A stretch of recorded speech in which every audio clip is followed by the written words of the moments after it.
Hi అండి, అందరికీ నమస్తే. నేను మీ చిన్ని. Welcome back to Chinni's kitchen.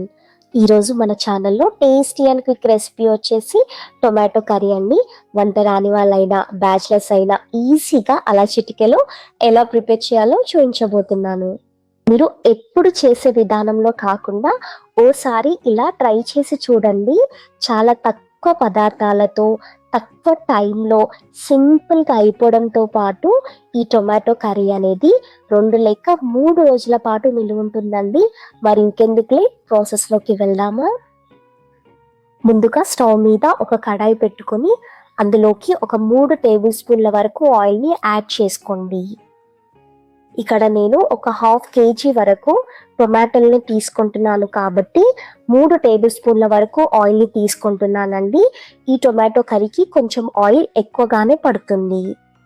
Oil heat అయ్యాక ఇందులోకి ఒక 1/2 టేబుల్ స్పూన్ వరకు జీలకర్రను, ఒక 1/2 టేబుల్ స్పూన్ వరకు ఆవాలను, ఒక 8 నుండి 10 వరకు కచ్చా పచ్చాగా దంచుకున్న పొట్టు తీయని వెల్లుల్లి రెబ్బలను వేసి వేయించుకోండి.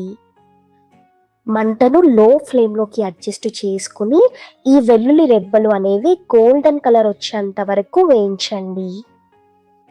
ఈ వెల్లుల్లి రెబ్బలు అనేవి ఇలా గోల్డెన్ కలర్లోకి వచ్చాక ఒక 4 వరకు ఎండుమిర్చీలను కూడా వేసుకుని లైట్గా వేయించండి. నేను ఇక్కడ గుండు మిర్చిని వాడుతున్నానండి. మీ దగ్గర లేనట్టయితే నార్మల్ ఎండుమిర్చినైనా వేసుకోండి. ఎండుమిర్చి అనేది ఇలా లైట్గా వేగాక వెంటనే స్టవ్ని ఆఫ్ చేసుకున్నాక ఇందులోకి ఒక 1/2 టీ స్పూన్ వరకు పసుపును, మీ రుచికి సరిపడ కారాన్ని ఈ స్టేజ్లోనే అడ్జస్ట్ చేసుకోండి. ఇక్కడ నేను 2 టేబుల్ స్పూన్స్ వరకు కారాన్ని తీసుకుంటున్నానండి. టొమాటోలో ఉన్న పులుపుని బ్యాలెన్స్ చేయడానికి కారం అనేది ఎక్కువగానే వేసుకోండి, లేదంటే కర్రీ అనేది పుల్లగా అవుతుంది. ఇలా వేసుకున్న కారాన్ని ఒకసారి అంతా కలిసేలా బాగా మిక్స్ చేసుకోండి. మీరు అనుకోవచ్చు, స్టవ్ని ఎందుకు ఆఫ్ చేసి మాత్రమే కారాన్ని వేసుకోవాలని. అలా స్టవ్ని ఆన్లోనే పెట్టి కారం వేయడం వలన కారం అనేది మాడిపోయి లైట్గా చేదనేది వస్తుందండి. మనం వేసుకున్న కారం అనేది ఆయిల్ హీట్కే వేగిపోతుందండి.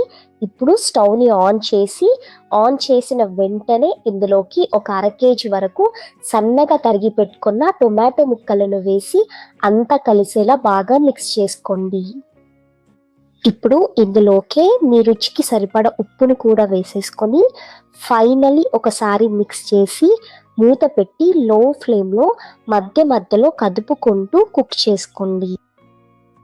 ఒక 5 నిమిషాల తర్వాత మూతను ఓపెన్ చేసి చూసుకున్నట్టయితే టొమాటోలో ఉన్న వాటర్ అంతా ఇలా బయటికి ఊరుతాయండి. ఇలా మళ్ళీ ఒకసారి మిక్స్ చేసుకొని మూత పెట్టి ఇంకో 10 నిమిషాల పాటు లో ఫ్లేమ్లో మాత్రమే కుక్ చేసుకోండి. మీరు ఇక్కడ వీడియో క్లిప్లో కనుక చూసినట్టయితే నాకు ఇలా పర్ఫెక్ట్ కన్సిస్టెన్సీ రావడానికి ఒక 15 నిమిషాల పాటు టైం పట్టిందండి.